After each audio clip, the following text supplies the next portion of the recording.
तोमर जी, पूर्व सांसद श्री अनिल अग्रवाल जी, आज के इस कार्यक्रम में उपस्थित गाजियाबाद के हमारे सभी प्रबुद्धजन और उपस्थित बहनों और भाइयों, मैं सबसे पहले श्री रमेश चंद्र तोमर जी को भारतवर्ष के स्वर्णाभा से नरेंद्र मोदी इस पुस्तक को लिखने और आज उस कृति के विमोचन के लिए हृदय से बधाई देता हूं।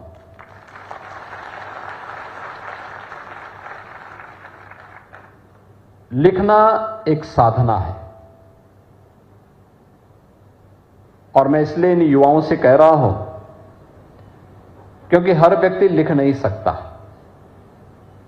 कुछ लोग बोल सकते हैं, कुछ लोग सोच सकते हैं और कुछ ही लोग होते हैं जो बोल भी सकते हैं, सोच भी सकते हैं और लिख भी सकते हैं। और वह कार्य आज अपने पेशे के अनुरूप प्रोफेसर रमेश चंद्र तोमर जी ने किया है। वे पेशे से शिक्षक रहे हैं। एक शिक्षक कभी रिटायर्ड नहीं होता है और एक शिक्षक बिना बोले हुए भी नहीं रहता है। इसलिए जब वह 3 मिनट से 5 मिनट, 5 मिनट से 7 मिनट और 7 मिनट से 10 मिनट तक पहुंचे तो हम लोग समझ गए कि उनके अंदर अपना पुराना शिक्षक भाव जाग गया है। और उसी के अनुरूप उन्होंने इस कृति को भी आज यहां पर विमोचन किया है। और अवसर इसलिए महत्वपूर्ण है क्योंकि 17 सितंबर से 2 अक्टूबर के बीच भारतीय जनता पार्टी पूरे देश के अंदर सेवा पखवाड़ा का आयोजन कर रही है। 17 सितंबर आदरणीय प्रधानमंत्री जी का जन्मदिन, 25 सितंबर अंत्योदय के प्रणेता पंडित दीनदयाल उपाध्याय जी का पावन जन्मदिन और 2 अक्टूबर राष्ट्रपिता महात्मा गांधी और पूर्व प्रधानमंत्री लाल बहादुर शास्त्री जी का पावन जयंती। इस दौरान अनेक कार्यक्रम चल रहे हैं। आदरणीय प्रधानमंत्री जी ने 17 सितंबर का कार्यक्रम देश की नारी शक्ति के प्रति समर्पित किया।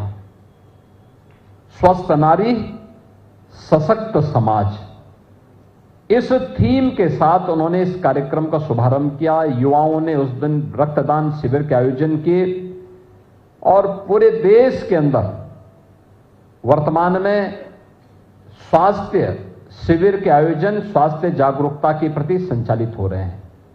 आज 19 और 20 को देश भर में विकसित भारत की संकल्पना को आगे बढ़ाने का कार्यक्रम चल रहा है और विकसित भारत के साथ विकसित उत्तर प्रदेश, यानी विकसित भारत विकसित होगा तब जब उत्तर प्रदेश विकसित होगा। और इसलिए विकसित भारत विकसित उत्तर प्रदेश की थीम के साथ इस पुस्तक का विमोचन हो रहा है। यानी जो तोमर जी ने अपनी कृति में कहा है, उन्होंने अब तक की उपलब्धियों को कहा और हम इस चर्चा परिचर्चा के माध्यम से, आप सबके सुझावों के माध्यम से भावी उत्तर प्रदेश और भावी भारत के बारे में अब विचार को आगे बढ़ा रहे हैं। यही होता है, पीढ़ी दर पीढ़ी वो कार्यक्रम कैसे आगे बढ़ना है, वही श्रृंखला आज यहां पर संचालित हो रही है। मैं सबसे पहले इस पूरे कार्य के लिए, इस आयोजन के लिए और इस प्रकार की कृति को देने के लिए, क्योंकि वह देश काल और परिस्थिति के अनुरूप है, समय का चयन सेवा पखवाड़ा के दौरान, विषय का चयन जो प्रधानमंत्री जी का विजन है, जो उन्होंने देशवासियों को देश की आजादी के अमृत महोत्सव के वर्ष पर दिया था। उन्होंने एक बात कही थी और अब बात उन्होंने कही थी कि भारत 2047 में जब विकसित भारत होगा, जब अपनी आजादी का शताब्दी महोत्सव मना रहा होगा, तब हम कैसा भारत चाहते हैं, कैसा भारत चाहते हैं। और तब उन्होंने कहा था विकसित भारत हम सबका मंत्र बनना चाहिए, हम सबका संकल्प बनना चाहिए। उस संकल्प के साथ जोड़ने के लिए उन्होंने देशवासियों को पांच पंचप्रण की बात कही थी।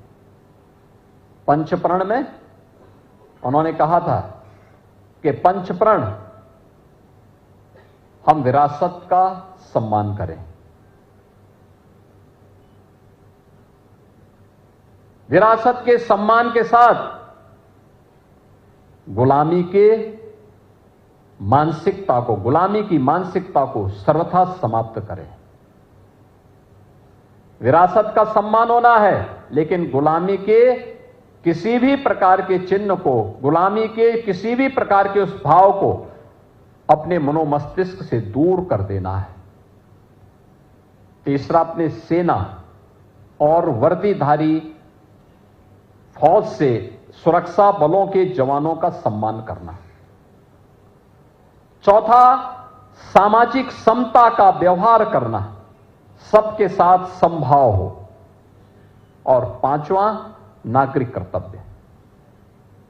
व्यक्ति जिस क्षेत्र में, छात्र शिक्षा के क्षेत्र में, शिक्षक एक शिक्षक के रूप में अपनी भूमिका का निर्वहन करे। व्यवसायी व्यवसाय के क्षेत्र में, श्रमिक के क्षेत्र में, नौकरी पेशा वाला व्यक्ति जिस क्षेत्र में काम कर रहा है, उस क्षेत्र में जिस क्षेत्र में कार्य कर रहा है, वहां पर अपने कर्तव्यों को राष्ट्रीय कर्तव्य मान करके जब कार्य करेगा, उसके परिणाम हम सबके सामने आएंगे। इन पंच प्रण पर आधारित विकसित भारत की अवधारणा को प्रधानमंत्री जी ने देशवासियों को समर्पित किया था और कहा था कि भारत का यह संकल्प भारत का मंत्र बनना चाहिए। और उस संकल्प के साथ वर्तमान में उत्तर प्रदेश की सभी अकादमिक संस्थाओं में इस पर चर्चा चल रही है। हमने इसके लिए कार्यक्रम बनाए हैं और आपने देखा होगा उत्तर प्रदेश विधानसभा विधायिका के बारे में एक चर्चा होती है कि वहां कार्य नहीं होता, हो हल्ला होता है। लेकिन 13 और 14 अगस्त को उत्तर प्रदेश की विधानसभा और विधान परिषद में लगातार 28 घंटे तक विकसित उत्तर प्रदेश, आत्मनिर्भर उत्तर प्रदेश पर चर्चा हुई थी लगातार। यानी रात्रि भर विधान सदन चला था, रात्रि भर चला था। और ऐसा नहीं कि रात्रि में केवल 2-4 लोग रहे हों, नहीं, हर समय सामान्य दिनों में आप देखते होंगे जब सदन चलता है तो 403 में से 300-250 इस प्रकार के लोग रहते होंगे, जबकि उस समय सामान्यतः 11 बजे से लेकर 5-6 बजे तक ही सदन चलता है। लेकिन जब लगातार रात्रि में भी चल रही थी सदन, तब सदन में उपस्थिति 250-300 रात्रि में भी बनी हुई थी। क्योंकि मैं भी रात्रि में जब सदन में गया तो मैं देख रहा था और बड़े उत्साह के साथ लोग अच्छे सुझाव दे रहे थे। कैसे बनेगा उत्तर प्रदेश विकसित, आत्मनिर्भर कैसे बनेगा, इन सब पर व्यापक चर्चा हुई थी। और अब इस चर्चा को लेकर के हमने 300 से अधिक बुद्धिजीवियों को फील्ड में भेजा है, जो अकादमिक संस्थाओं के माध्यम से समाज के अलग अलग तबके के नागरिकों के साथ संवाद बना रहे हैं। युवाओं के साथ, अधिवक्ताओं के साथ, चिकित्सकों के साथ, महिलाओं के साथ, श्रमिकों के साथ, व्यवसायियों के साथ, समाज के जीवन से जुड़े हुए अलग अलग पक्षों को लेकर के। और ये प्रदेश भर में एक क्रम वर्तमान में चल रहा है। और उसी श्रृंखला में आज हम सब आपके बीच में गाजियाबाद में आए हैं। सेवा पखवाड़ा का जो विभिन्न प्रकार के कार्यक्रम है, उनमें से एक कार्यक्रम यह भी है विकसित भारत, विकसित उत्तर प्रदेश। यानी भारत विकसित तब होगा जब उत्तर प्रदेश विकसित होगा। और उस पर हम आज इस चर्चा को आगे बढ़ाने का कार्य कर रहे हैं। सबसे पहले इस विषय में सोचने के पहले हम लोगों को एक बात को ध्यान रखना होगा। आपने वो कथा सुनी होगी, एक बार एक शेर का बच्चा अपने झुंड से बिछुड़ करके और सियारों के झुंड में चला गया। लंबे समय तक वो सियारों के साथ रहने का आदी होगा तो उसकी आदत क्या हो गई? वह जब उस झुंड से अपने झुंड से बिछड़ करके सियारों के झुंड में चला गया तो उसकी आदत भी ऐसी हो गई, सियारों जैसी हो गई। शाम के समय जैसे अंधेरा होता था वह भी मुंह आसमान की तरह दे करके आवाज लगाने लगता था। तो काफी दिन हो गए, उसकी आदत वही हो गई। वो वापस संजोग ऐसी रही कि एक बार फिर से वह उस झुंड से बिछुड़ करके शेर के पास वापस आए। शेर ने देखा कि मेरा बच्चा तो इसके बीच में, उन्होंने उसको वापस पकड़ा, लेकिन उसकी आदत नहीं गई। वह फिर जैसे शाम होती थी वैसे ही वह, तो उसकी मां ने उसको कहा बेटा तू सियार नहीं है, अरे तो शेर है, तो होकार क्या कर रहा है, तुझे तो दहाड़ मारनी चाहिए, तो अपना शेरत तो भूल गया है, तो ये सब क्या कर रहा है, रोना गाना क्या है तेरा, तुझे तो दहाड़ मारनी चाहिए, तेरी दहाड़ से पूरे जंगल के अन्य जीवों में सुरक्षा का भाव पैदा हो जाएगा। और वही स्थिति कमोवेश हम भारतीयों की थी गुलामी के कालखंड में। याद करिए, गुलामी के कालखंड में गुलामी की मानसिकता हम सब के ऊपर इस कदर छा गई। जो भारतीय था हमने उसको यह माना कि यह हमारे पिछड़ेपन का कारण है। हमने भारतीयता को पिछड़ेपन का कारण मान लिया। हमने मान लिया जो विदेशी है वह श्रेष्ठ सर्वश्रेष्ठ है, जो भारत का है वह श्रेष्ठ नहीं है। लेकिन अगर आप इससे पीछे जाएंगे, इससे पीछे जाएंगे, आप दुनिया के मानचित्र को उठा करके देखिए, दुनिया के पिछले 400-500 वर्षों के आर्थिक प्रगति के इतिहास को उठा करके देखिए। आज से 400 वर्ष पहले भारत दुनिया की नंबर 1 की अर्थव्यवस्था हुआ करता था। नंबर 1 की अर्थव्यवस्था भारत दुनिया की, और ग्लोबल जीडीपी में भारत का जो योगदान होता था, दुनिया की अर्थव्यवस्था में भारत का जो हिस्सा होता था वह होता था 26%। याद करिए, 26% अकेले भारत का था, और भारत के बाद तब चीन का नंबर था, और बाकी अन्य देश अंधकार में जी रहे थे। ये सत्र यानी सन 1700 ईस्वी की मैं बात कर रहा हूं, उससे पहले भारत की स्थिति थी। और उसके 100 साल के बाद जैसे जैसे गुलामी की मानसिकता हावी होती गई, विदेशी आक्रांताओं का और विदेशी लुटेरों का भारत के अंदर जाल फैलता गया और हमारी मानसिकता उनकी नकल करने जैसी हो गई। परिणाम क्या हुआ? अगले 100 वर्ष के अंदर 1800 ईस्वी में आते आते भारत की स्थिति हो गई, भारत नंबर 2 की अर्थव्यवस्था बन गया। यानी नंबर 1 से हम नंबर 2 पे गए, नंबर 1 पर चीन आ गया।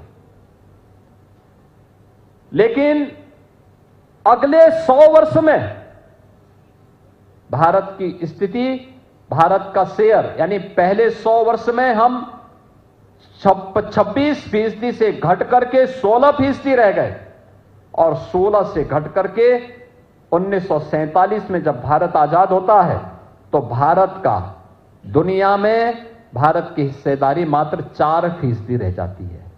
4%। भारत गुलामी की मानसिकता से इस कदर छाया हुआ था, हमें कुछ भी पता नहीं होता था। हमने उन शब्दों का चयन किया जो शब्द हमारे विकास की यात्रा में बाधक थे। हम लोगों को यह बताने का प्रयास होता था हर एक कार्य में कि नहीं, जो आपका होगा वह प्रगति का प्रतीक नहीं है, वह पिछड़ेपन का प्रतीक है। हमारी भाषा, हमारी संस्कृति, हमारा व्यापार, हमारा अन्नदाता किसान, हमारा श्रमिक, हमारा युवा, भारत की नारी शक्ति, सभी प्रत्येक क्षेत्र में हमको हताश और निराश के उस भाव के माहौल में पूरे भारत को उसने इस आगोश में लिया कि कोई भी व्यक्ति ये मानता था कि जो भारत का है वह प्रगति का प्रतीक नहीं हो सकता, नहीं हो सकता। ये मान करके पूरे भारत को लांछित, अपमानित किया गया। याद करिए, यह देश अलग अलग क्षेत्रों में देश की आजादी की लड़ाई को लेकर के लगातार लड़ता था। ऐसा नहीं कि इस देश में विदेशी हमले हुए हो, हमने उसका प्रतिकार न किया हो। जितना जोरदार प्रतिकार भारत ने किया है, हां, राजे रजवाड़े थे, एकता का अभाव था, एकजुट होकर के नहीं लड़ पाते थे, लेकिन जहां पे लड़ते थे जोरदार प्रतिक्रिया भी करते थे। लेकिन इसमें जान आई तब जब पूरे भारत को स्वदेशी का मंत्र राष्ट्रपिता महात्मा गांधी ने दिया है। राष्ट्रपिता महात्मा गांधी का स्वदेशी का मंत्र उत्तर से दक्षिण, पूरब से पश्चिम पूरे भारत को एकता के सूत्र में बांधने में सफल हुआ और परिणाम हुआ भारत की आजादी की लड़ाई मजबूती के साथ आगे बढ़ी। कहीं क्रांतिकारियों ने मोर्चा संभाला, कहीं पर आंदोलनकारियों ने, कहीं किसानों ने, कहीं श्रमिकों ने, कहीं छात्रों ने, कहीं महिलाओं ने, अलग अलग क्षेत्र में सबने नेतृत्व को संभाला। परिणाम क्या हुआ? जो ब्रिटिश हुकूमत भारत के अंदर शासन करने की मंशा के साथ आई थी कि आने वाले समय में भारत में स्थायी रूप से उनका शासन होगा, अगले कुछ वर्षों के अंदर उनके पांव उखड़ते हुए दिखाई दिए और परिणामतः 1947 में देश को आजादी प्राप्त हो गई।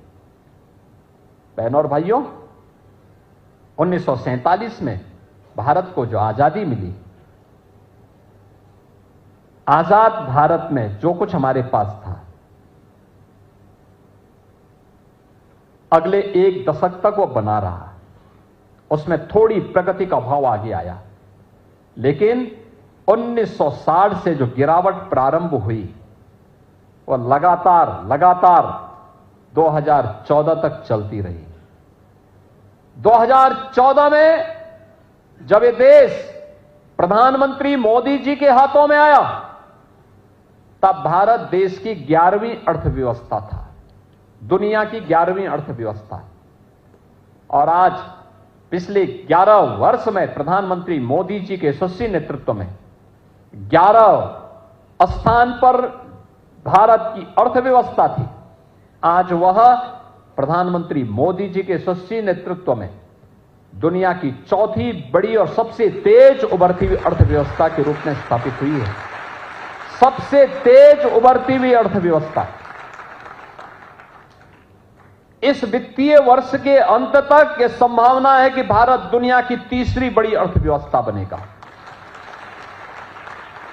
लेकिन आगे क्या? ऐसा नहीं कि भारत ने किसी एक क्षेत्र में प्रगति की हो। एक तरफ विरासत है, दूसरी तरफ विकास है।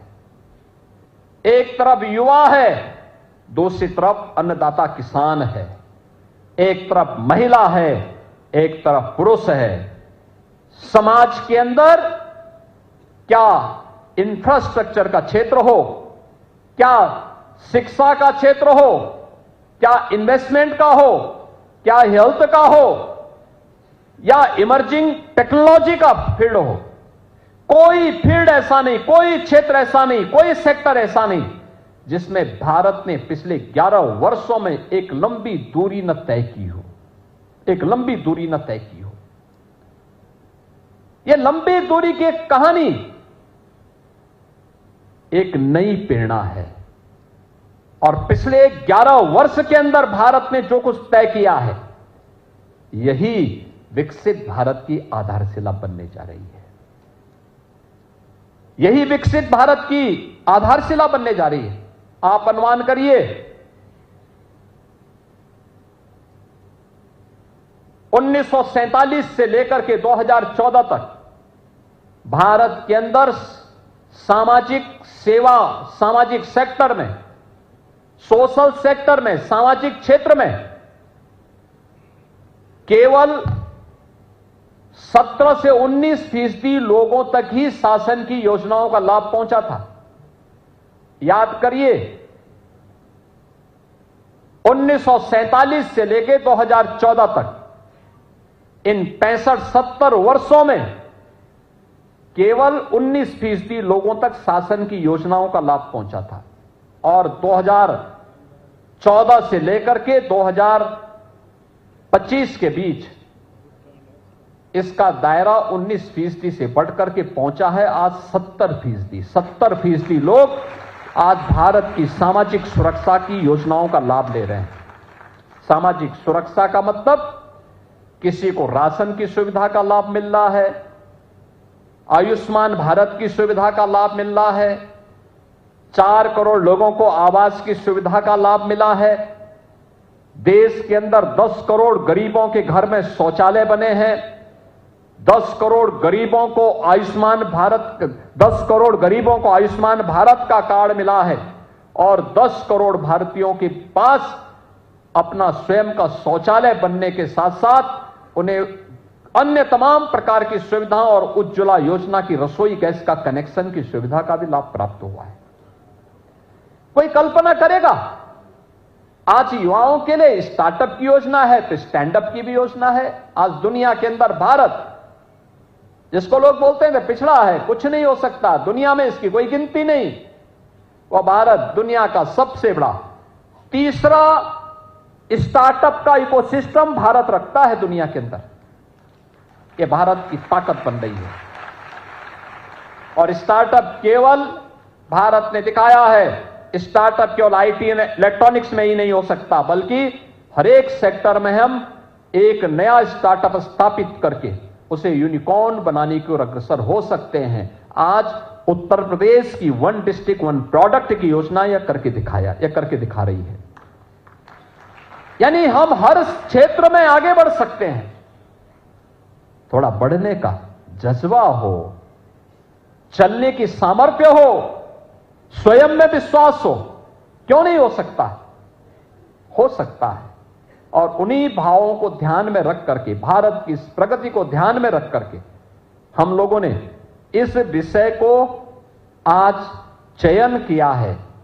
इसमें केवल ये नहीं करना, उत्तर प्रदेश में आपने देखा होगा, अगर भारत ने 11 वर्षों में इस प्रगति को आगे बढ़ाया है, उत्तर प्रदेश प्रधानमंत्री मोदी जी के मार्गदर्शन में 2017 से अपनी इस यात्रा को आगे बढ़ाया।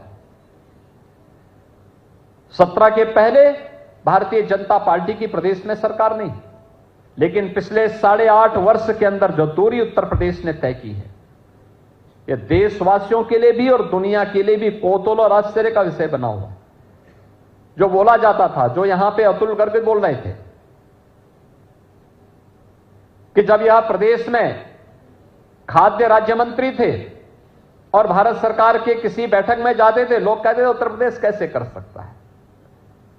लेकिन जब इन्होंने 55 लाख मीट्रिक टन धान की क्रय करके दिखाया, वे अचंभित थे, क्या यह संभव हो सकता है? इन्होंने कहा संभव नहीं, आपके गोदाम भरे हुए, जाके देख के आओ।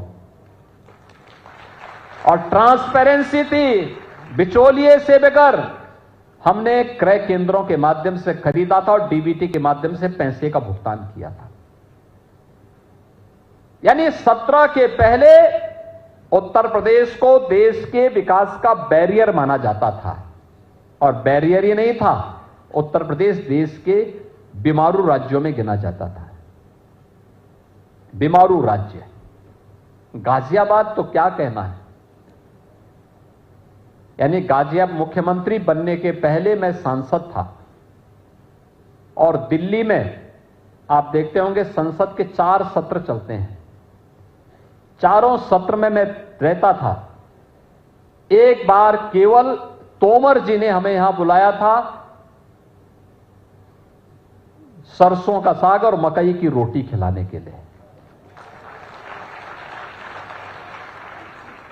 लेकिन गाजियाबाद की छवि अच्छी नहीं थी। गाजियाबाद की छवि अच्छी नहीं थी। एक गैंगस्टर के लिए जाना जाता था। यहां पे फिल्म बन चुकी थी यहां के गैंगस्टर के कृत्यों से। लोग उसी रूप में गाजियाबाद को जानते थे। यह गाजियाबाद की पहचान थी। गंदगी और गैंगस्टर, यह गाजियाबाद की पहचान हो गई थी। गौतम बुद्ध नगर यह लूट का एक अड्डा था। बेईमानी का एक नया जरिया बना दिया गया था और कह दिया गया मुख्यमंत्री वहां जाएंगे दोबारा नहीं बन सकते मुख्यमंत्री। मैंने कहा तब तो जरूर जाऊंगा।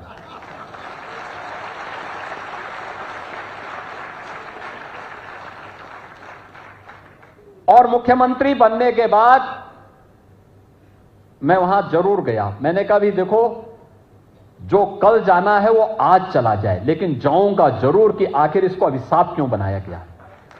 तब मुझे पता लगा कि ये तो जो लोग लूट खसोट करने वाले थे उन्होंने ये फ्रॉड कर दिया कि मुख्यमंत्री जाएगा दोबारा नहीं आएगा। आपने देखा होगा, हम लोग, मैं पहला व्यक्ति हूं जो 5 साल प्रदेश में लगातार मुख्यमंत्री बनने के बाद फिर से मुख्यमंत्री जनता जनार्दन के आशीर्वाद से चुन करके आ गया। आपने देखा होगा, यही तो बोला जाता था। बिजनौर के बारे में बोला जाता था कि मुख्यमंत्री को रात को वहां नहीं रुकना चाहिए। मैंने कहा भी रुकूंगा जरूर मैं वहां तो। और मैं गया, रात्रि को रुका। वहां के जिलाधिकारी का फोन आया, साहब रुकने के लिए आप। मैंने कहा भी रात्रि रुकूंगा।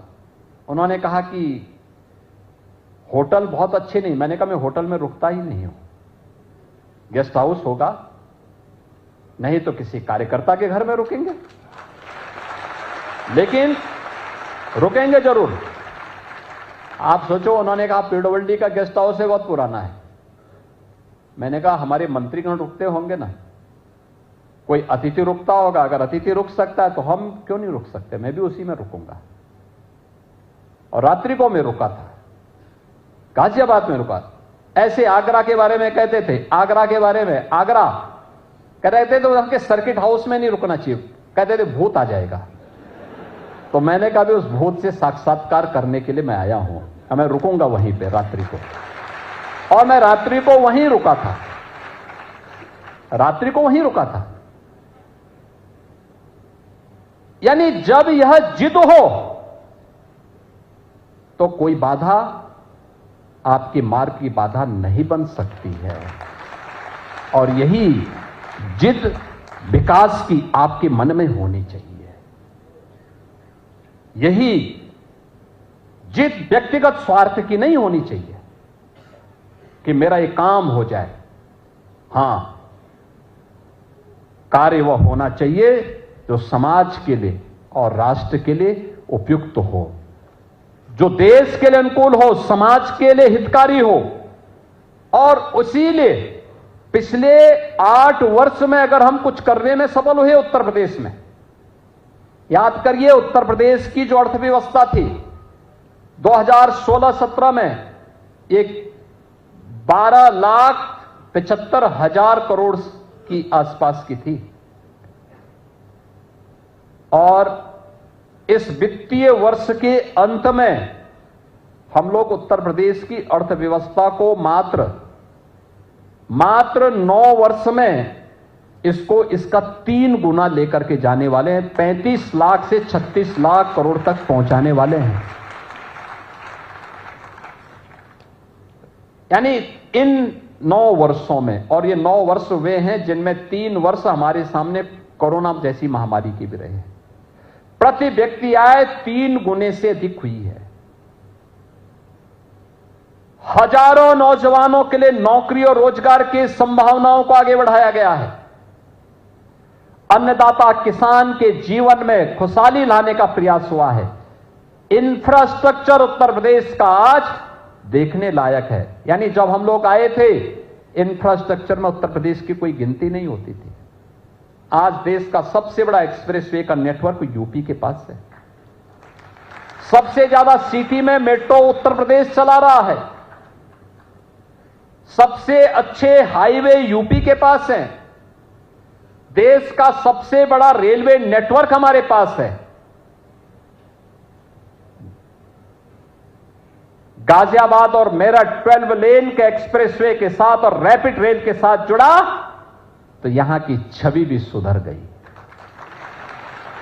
आज कोई गाजियाबाद को गंदा नहीं कह सकता, आज कोई गाजियाबाद को गैंगस्टर का सिटी नहीं कह सकता। आज गाजियाबाद की पहचान एक औद्योगिक नगरी के रूप में, शिक्षा के एक बेहतरीन उभरते हुए केंद्र के रूप में होती है।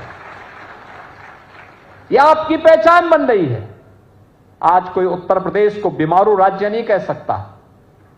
17 के पहले उत्तर प्रदेश का कोई नागरिक, उत्तर प्रदेश का कोई नौजवान उत्तर प्रदेश के बाहर जाता था तो उत्तर प्रदेश के नौजवान को अपनी पहचान छुपानी पड़ती थी। ये केवल गाजियाबाद को ही नहीं, ये पहचान हर जनपदवासी को छुपाना होता था। वो अगल बगल के किसी राज्य का नाम ले लेता था। लेकिन आज उत्तर प्रदेश का कोई भी नागरिक जब उत्तर प्रदेश से बाहर जाता है और कहता मैं उत्तर प्रदेश से हूं, तो बोलने वाले के चेहरे पर कितनी चमक है ये तो नहीं कह सकता, लेकिन देखने वाले और जिसको आप बता रहे हैं उसके चेहरे पर एक नई चमक आ जाती है। उत्तर प्रदेश, उत्तर प्रदेश, उसके मुंह से एक यानी पॉजिटिव आवाज निकलती है, उत्तर प्रदेश। आज हर व्यक्ति उत्तर प्रदेश के बारे में जानने के लिए उत्सुक है और इसीलिए पिछली सरकारों ने बीमारू बनाया था।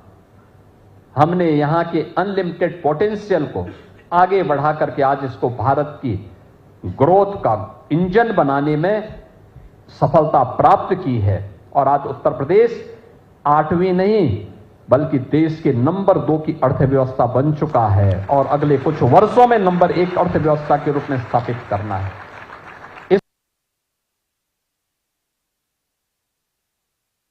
इसके लिए सारे प्रयास आगे बढ़ रहे हैं।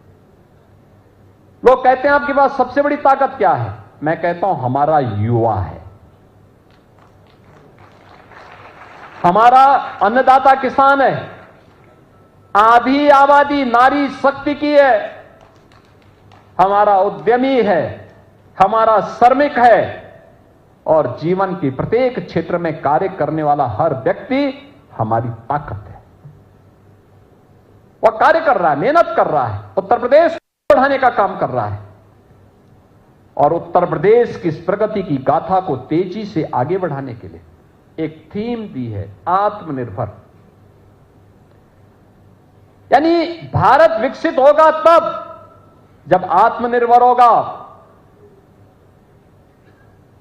और भारत विकसित और आत्मनिर्भर तब होगा जब उत्तर प्रदेश विकसित और आत्मनिर्भर होगा और उत्तर प्रदेश विकसित और आत्मनिर्भर तब होगा जब गाजियाबाद विकसित और आत्मनिर्भर होगा।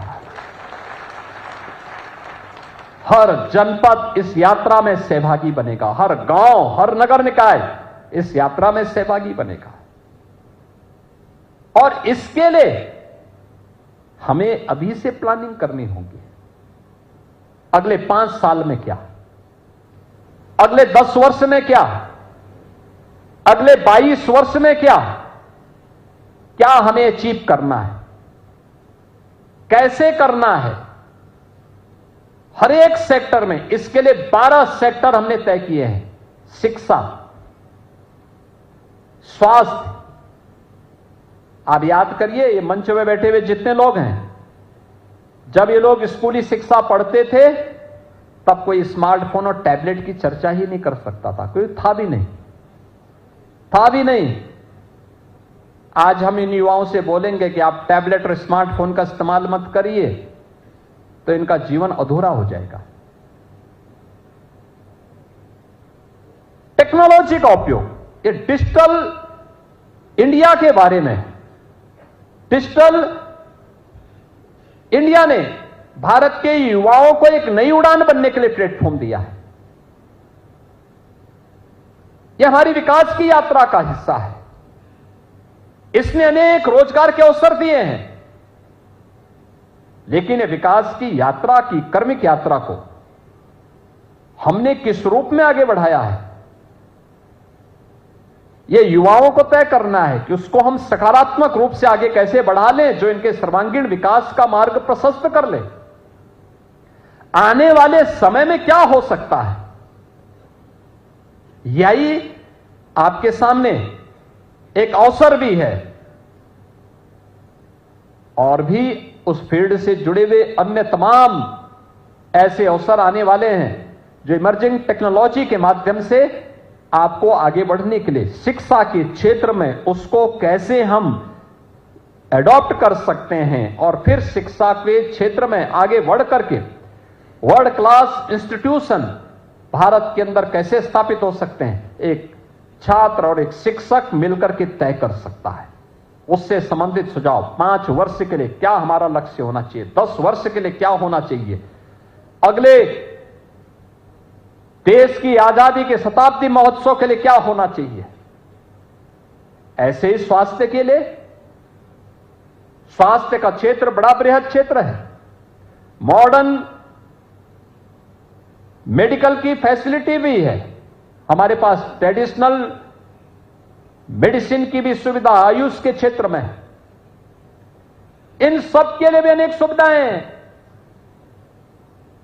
अभी तक व्यक्ति फिजिकली प्रेजेंट होता है डॉक्टर के सामने,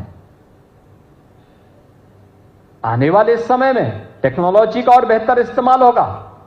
अभी टेली कंसल्टेशन में गए, कल हो सकता है कि उसका स्मार्टफोन ही उसके बारे में पूरी प्रेस्क्रिप्शन लिख करके उसको दे दे और उसको बता दे, जन्म से ही उसके बारे में बता दे कि इसको क्या क्या क्या क्या सावधानियां रखनी चाहिए आगे के लिए। बहुत कुछ हो सकता है। मॉडर्न मेडिसिन को उसके क्षेत्र में 5 साल की, 10 साल की, 22 साल की प्लानिंग के बारे में सुझाव, और सुझाव के साथ साथ यानी अपनी बातों को रखने और उसके साथ सुझाव को भी उसके साथ जोड़ना है। ऐसे ट्रेडिशनल मेडिसिन में हम क्या कर सकते हैं, आयुष का फील्ड बहुत बड़ा है, क्या हो सकता है इसमें, बहुत कुछ संभावनाएं हैं। तो लोग उसके क्षेत्र में दें, उसके बारे में सुझाव दें। ऐसे ही अधिवक्ता अपने क्षेत्र के बारे में सुझाव दें। याद रखना, टेक्नोलॉजी किसी को बेरोजगार नहीं करती, किसी को बेरोजगार नहीं करती। याद रखिए, जब कंप्यूटर आया था तब भी आंदोलन चले थे, कंप्यूटर से बेरोजगारी बढ़ेगी। कंप्यूटर ने नए अवसर दिए हैं, नए अवसर दे दिए लोगों को आगे बढ़ने के लिए। हर टेक्नोलॉजी नए फील्ड खोलती है, नए द्वार खोलती है। उसको हम किस रूप में लेते हैं यह हम पर निर्भर करता है, यह हम पर निर्भर करता है। कृषि और जल संसाधन में भी बहुत कुछ हो सकता है। याद रखना, उत्तर प्रदेश तो सबसे दुनिया की उर्वरा भूमि को रखता है, और उर्वरा भूमि में उत्तर प्रदेश की जो भागीदारी है, हमारा यह मानना है कि टेक्नोलॉजी का इस्तेमाल हमारे अन्नदाता किसानों ने कम किया है। इसका बेहतर इस्तेमाल करेगा, जितना वो उत्पादन करता है लागत को कम करके इसकी उत्पादकता को इससे 3 गुना बढ़ाने की सामर्थ्य उत्तर प्रदेश की धरती रखती है।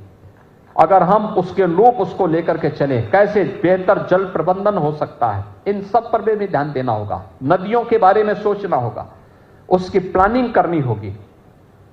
अभी से इनके बारे में, अर्बनाइजेशन के बारे में हमें तय करना होगा। औद्योगिक विकास के बारे में, परंपरागत उद्यम के बारे में, सर्विस सेक्टर के बारे में, टूरिज्म के बारे में बहुत संभावनाएं हैं। भारत के अंदर हर प्रकार का टूरिज्म है, स्पिरिचुअल टूरिज्म भी है, इको टूरिज्म भी है, हेरिटेज टूरिज्म भी है। हर प्रकार के टूरिज्म के लिए एक नया स्पॉट हम अलग अलग जनपदों में स्थापित कर सकते हैं, तैयार कर सकते हैं। उसके लिए बेहतर सुझाव कैसे हमारी प्लानिंग हो सकती है। यह आवश्यक नहीं कि सरकार ही पैसा करे, पीपीपी मोड पर भी दोनों मिलकर के भी आगे इसको बढ़ा सकते हैं। इन 12 सेक्टर से जुड़े हुए, अलग अलग क्षेत्र से जुड़े हुए लोगों के पास अलग अलग उनके मन में भी कुछ ना कुछ तो प्रश्न आते होंगे, कुछ ना कुछ तो सुझाव आए होंगे। समर्थ यूपी पोर्टल पर आपको क्यूआर कोड को डाउनलोड करके उसमें अपने सुझाव को अपलोड करना है। कि इस फील्ड में हमारा ये सुझाव है। और मैं आप सबसे इस बारे में कहूंगा कि जो 12 सेक्टर हमने चयन किए हैं इसके लिए, इसमें हर जनपद के 3 सुझाव, जो 3 अच्छे सुझाव आएंगे विकसित उत्तर प्रदेश के लिए, उनको हम इसी प्रकार के एक बड़े कार्यक्रम में जनपद के अंदर ही सम्मानित करने का काम करेंगे। उनको हम यहां जनपद के अंदर ही सम्मानित करने का काम करने वाले हैं।